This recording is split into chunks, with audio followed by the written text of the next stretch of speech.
నమస్తే అండి, welcome to Guntur రుచులు. ఈరోజైతే ఇక్కడ రెసిపీ క్యాటరింగ్ స్టైల్లో టమాటో పచ్చడి. మరి మనకి క్యాటరింగ్ వాళ్ళకి ఎవరికైనా మనం భోజనాలు ఆర్డర్ ఇచ్చినప్పుడు టమాటో చట్నీ అయితే వస్తుంది. సూపర్ టేస్ట్ అయితే ఉంటుంది.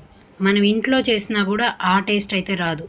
కానీ ఈ విధంగా చేస్తే మాత్రం ఖచ్చితంగా టేస్ట్ అలాగే ఉంటుంది.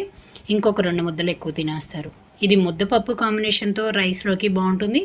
అంతేకాదు దోశ, ఊతప్పం, అలాగే పునుగు, బోండా వీటికి కూడా సూపర్గా ఉంటుంది చట్నీ. మరి ఇంకెందుకు ఆలస్యం, ఏమేమి ఇంగ్రీడియంట్స్ వేసాననేది వీడియోలోకి వెళ్తూ చెప్తాను. ఈరోజైతే ఇక్కడ క్యాటరింగ్ స్టైల్లో టమాటా పచ్చడి కోసం అండి. మరి టమాటా పచ్చడి అనగానే మనం మామూలుగా ఇంట్లో కొంచెం టమాటాలు ఉన్నా చాలు పండు మిరపకాయలతో కానీ, పచ్చిమిరపకాయలతో కానీ, లేదా ఎండుమిర్చితో కానీ చేస్తుంటాం. కానీ క్యాటరింగ్ స్టైల్లో వచ్చే టేస్ట్ మాత్రం మనకి రాదు. మరి అలా రావాలంటే ఏం చేయాలో ఇక్కడ వీడియోలో చెప్తాను. దానికోసం తీసుకున్న ఇంగ్రీడియంట్స్ ఇవన్నీ. టమాటాలు వచ్చేసి 6 పెద్దవి కట్ చేసి పెట్టినానండి. పచ్చిమిరపకాయలు ఒక 5-6 వరకు బాగా మంటగా ఉన్న కాయలు మధ్యలోకి కట్ చేసి పెట్టినాను. దీంతోపాటు పుదీనా, ఇంత పుదీనా అయితే తీసుకున్నానండి, ఎక్కువ కాకుండా. కొంచెం కొత్తిమీర, వెల్లుల్లి రెమ్మలు ఒక 5-6 వరకు కొద్దిగా నలగొట్టి పెట్టుకున్నాను. ఇక్కడ చట్నీలో వేయించుకోవడం కోసం ఒక 1/2 స్పూన్ వరకు మెంతులు, 1 టేబుల్ స్పూన్ వరకు పచ్చిశనగపప్పు, 1 టీ స్పూన్ వరకు మినపప్పు తీసుకున్నాను. అలాగే జీలకర్ర 1 స్పూన్, అలాగే తాలింపు గింజలు, ఎండుమిరపకాయలు తీసుకున్నాను. మరి మిగిలిన ప్రాసెస్ చూద్దాము. ఇక్కడైతే స్టవ్ ఆన్ చేసి పాన్ పెట్టుకున్నాను. హై ఫ్లేమ్లో ఉంచానండి. ముందుగా ఇందులోకి అయితే నేను పప్పులన్నీ వేయించుకోవడం కోసం 2 స్పూన్ల వరకు ఆయిల్ తీసుకున్నాను. హై ఫ్లేమ్లో ఉంచి ఆయిల్ అంతా హీట్ అవనిస్తున్నాను. ముందు ఇక్కడ ఆయిల్ అంతా హీట్ అయిన తర్వాత నేను తీసుకున్న మెంతులు, అలాగే మినపగుళ్ళు, పచ్చిశనగపప్పు పాన్లోకి వేసి లో ఫ్లేమ్లో ఉంచి వేయించుకుంటున్నాను. ఇది కొంచెం కలర్ మారే వరకు వేయించుకోవాలి. ఇక్కడ మనకి ఇవన్నీ కలర్ మారడానికి 3 నుంచి 5 నిమిషాలు అయితే పడుతుందండి లో ఫ్లేమ్లో. ఇక్కడ చూడండి, 5 నిమిషాల తర్వాత పప్పులన్నీ కూడా కలర్ మారిపోయింది. ఇలా చక్కగా గోల్డెన్ కలర్లోకి వచ్చేసిన తర్వాత ఇవన్నీ ఒక ప్లేట్లోకి తీసేసుకుంటున్నాను నేను.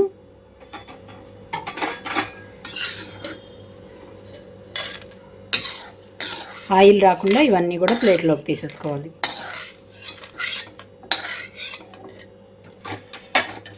ఇప్పుడు ఇదే పాన్లోకి కొంచెం ఆయిల్ తీసుకుంటున్నాను, టమాటాలు, పచ్చిమిరపకాయలు కూడా వేయించుకోవడం కోసం. నేను ఇక్కడ తీసుకున్న ఆయిల్ అయితే నేను 2 టేబుల్ స్పూన్స్ వరకు తీసుకుంటున్నానండి. ఇప్పుడు ముందుగా ఇందులోకి పచ్చిమిరపకాయలు వేసేస్తున్నాను. పచ్చిమిరపకాయలు నేను పొడవుగా ఉన్న కాయల్ని మధ్యలోకి ముక్కలుగా కట్ చేసుకున్నానండి. లో ఫ్లేమ్లోనే ఉంచి వేయించుకుంటున్నాను వీటిని.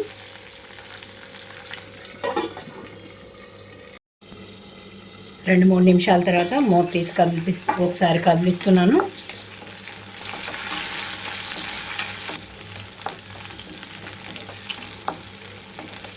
ఇక్కడ పచ్చిమిరపకాయలన్నీ వేగిన వెంటనే పప్పులతో పాటు గ్రైండ్ చేసుకోవడానికి ఇవి కూడా నేను పప్పులు తీసిన ప్లేట్లోకి ఇవి కూడా తీసేసుకుంటున్నాను.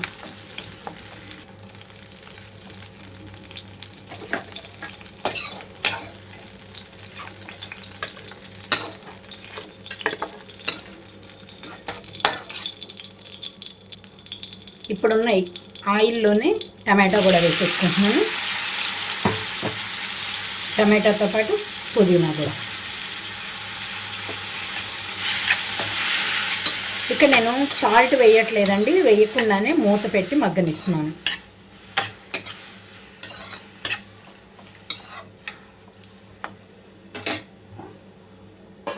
ఇక్కడ మూత పెట్టి 5 నుంచి 7 నిమిషాల పాటు ఉంచుతున్నాను మీడియం ఫ్లేమ్లో. మూత తీస్తున్నాను ఇక్కడ నేను 7-8 నిమిషాల తర్వాత. చూడండి, టమాటాలో ఉన్న వాటర్ అంతా కూడా ఇంకిపోయింది. టమాటా అంతా మెత్తబడిపోయింది కదా. ఇప్పుడు నేను స్టవ్ ఆఫ్ చేస్తున్నాను. మనకి ఇక్కడ పులుపు అనేది టమాటాల్లో ఎక్కువగా ఉండట్లేదు కాబట్టి కొంచెంగా చింతపండుని అయితే ఇందులోకి వేసుకుంటున్నానండి. ఎక్కువ అవసరం లేదు, ఒక 2 రెమ్మల చింతపండుని ఇందులోకి వేసుకుంటే సరిపోతుంది. ఇక టమాటో వేడిగా ఉన్నప్పుడే ఇందులో వేయటం వల్ల మనకి చింతపండు కూడా మెత్తబడుతుంది.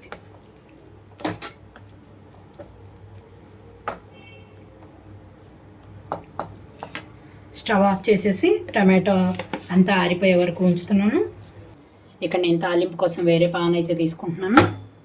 ఇందులోకి తాలింపు కోసం నేను ఇక్కడ 2 టేబుల్ స్పూన్స్ వరకు ఆయిల్ తీసుకుంటున్నాను.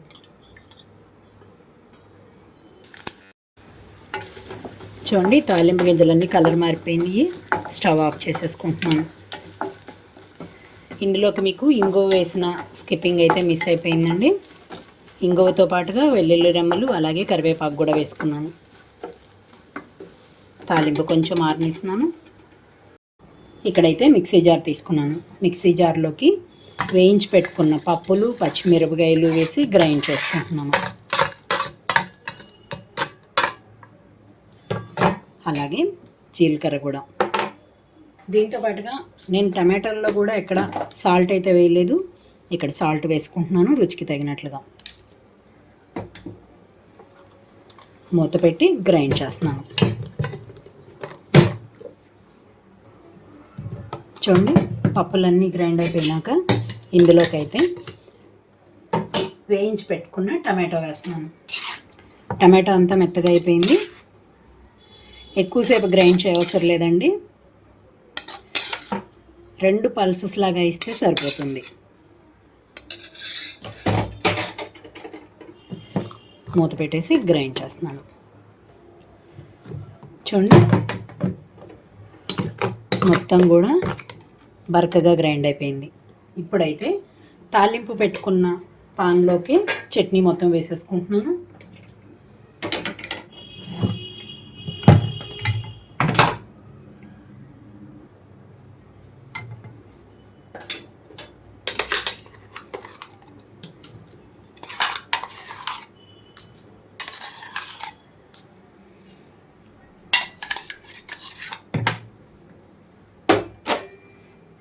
ఇప్పుడు ఇందులోనే గ్రైండ్ చేసి పెట్టుకున్న చట్నీలోకి కొత్తిమీర తురుము కూడా వేసేసుకుంటున్నాను. మీకు క్యాటరింగ్ స్టైల్లో చట్నీ టేస్ట్ రావాలంటే ఇలా పచ్చి కొత్తిమీరని తాలింపులోకి చట్నీ వేసిన తర్వాత వేసి కలుపుకోవాలి. ఇది రైస్లోకి బాగుంటుందండి. దోశల్లోకి అలాగే పునుగు ఊతప్పం బొండా వీటిల్లో కూడా సూపర్గా ఉంటుంది. నేను ఇంకా సర్వింగ్ బౌల్లోకి తీసుకుంటున్నాను. చూసారు కదా టమాటో చట్నీ రెడీ అయిపోయింది క్యాటరింగ్ స్టైల్లో. మరి ఇంకెందుకు ఆలస్యం, మీరు కూడా ఈ విధంగా ట్రై చేసి చూసి మీరు మీ ఒపీనియన్ అయితే కామెంట్ బాక్స్లో పెట్టండి.